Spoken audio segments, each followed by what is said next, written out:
नमस्कार बंधुरा आमादेर এই চ্যানেলে তোমাদের সকলকে স্বাগত জানাচ্ছি আবারও। আশা করি তোমরা সকলে খুব ভালো আছো। আর আজকে আবার একটা সুন্দর রেসিপি নিয়ে তোমাদের সামনে চলে এসেছি, সেটা হলো পনির বাটার মশলা। এই পনির বাটার মশলা বানানোর জন্য প্রথমে আমি নিয়েছি কিছুটা পনির, আর এই পনিরগুলোকে প্রথমে আমি পিস করে কেটে নিয়েছি। এবারে আমি প্রথমে একটা ফ্রাই প্যান বসিয়ে দিলাম। ফ্রাই প্যানের মধ্যে সাদা তেল দিয়ে আমি তেলটাকে গরম করতে দিলাম। তেলটা গরম হয়ে গেলে এবার আমি এর মধ্যে একটা শুকনো লঙ্কা দিয়ে দিচ্ছি, একটা দারচিনি দিচ্ছি, দুটো লবঙ্গ দিচ্ছি, তেজপাতা দিচ্ছি, সাথে দিয়ে দিচ্ছি দুটো এলাচ ফাটিয়ে। এবার এইগুলোকে হালকা করে ভেজে নেব যতক্ষণ না পর্যন্ত মশলাগুলো থেকে গন্ধ বেরোচ্ছে। এবার আমি এর মধ্যে দিয়ে দিচ্ছি কিছুটা পরিমাণ সাদা জিরে, এগুলো দিয়ে ভালো করে ভেজে নেব। সাথে দিয়ে দিচ্ছি অল্প পরিমাণ কাজু বাদাম। মশলাগুলো হালকা করে ভাজা হয়ে গেলে দিয়ে দিচ্ছি পেঁয়াজ।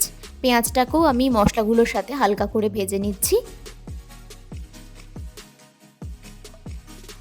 এবার সব মশলাগুলো ঠান্ডা হয়ে গেলে এর সাথে একটা গোটা টমেটো দিয়ে আমি এগুলোকে পেস্ট করে নেব। দেখো পেস্ট করা আমার হয়ে গেছে। পনির বাটার মশলার জন্য যে মশলাটা তৈরি করতে হয় সেটাই হচ্ছে মেন এটা। এবার আমি কড়াইয়ের মধ্যে দিয়ে দিচ্ছি কিছুটা পরিমাণ বাটার। বাটারটা ভালো করে মেল্ট হয়ে গেলে এর মধ্যে আমি পনিরগুলোকে হালকা করে ভেজে নেব, কিন্তু বেশি ভাজা যাবে না, কারণ পনিরগুলো পুড়ে গেলে দেখতে ভালো লাগবে না।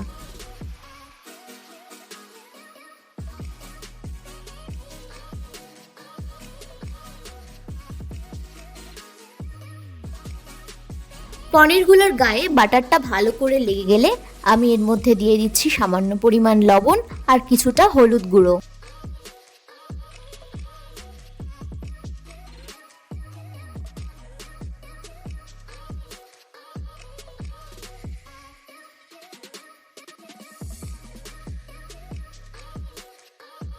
এবার আমি কড়াইয়ের মধ্যে আরও কিছুটা বাটার দিয়ে দিচ্ছি। বাটারটাকে ভালো করে মেল্ট করে নিচ্ছি। এর সাথে দিয়ে দিচ্ছি কিছুটা পরিমাণ আদা বাটা। আদা বাটাটা ভালো করে বাটারের সাথে মেলানো হয়ে গেলে আমি এই মশলাটা এর মধ্যে দিয়ে দিচ্ছি। তবে মশলাটাকে বেশ অনেকক্ষণ ধরে কিন্তু নাড়তে হবে, কারণ না হলে কাঁচা গন্ধ কিন্তু মশলার মধ্যে থেকে যেতে পারে। এটা ফুটতে শুরু করলে এবার আমি এর মধ্যে আরও কিছুটা লবণ অ্যাড করছি আর কিছুটা হলুদ গুঁড়ো অ্যাড করে দিচ্ছি। এখন মশলাটা আমার খুব ভালোভাবে তৈরি হয়ে গেছে। এখন আমি এর মধ্যে দিয়ে দিচ্ছি কিছুটা পরিমাণ টক দই।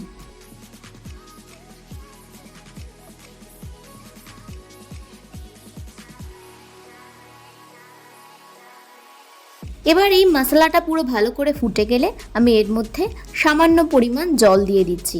তবে জলটা সামান্য পরিমাণ বুঝে দিতে হবে, বেশি জল দিলে কিন্তু গ্রেভির যে থিকনেস সেটা কিন্তু চলে যাবে। গ্রেভিটা হালকা ফুটতে শুরু করলে দিয়ে দিলাম সামান্য পরিমাণ চিনি আর কিছুটা পরিমাণ কাশ্মীরি রেড চিলি পাউডার।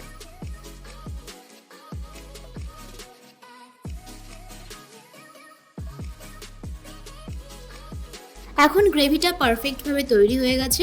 এবার আমি পনিরগুলোকে এর মধ্যে দিয়ে দিচ্ছি। তবে পনিরগুলো দিয়ে বেশিক্ষণ আর নাড়াচাড়া করব না, হালকা করে নেড়ে চেড়ে কিন্তু নামিয়ে নিতে হবে।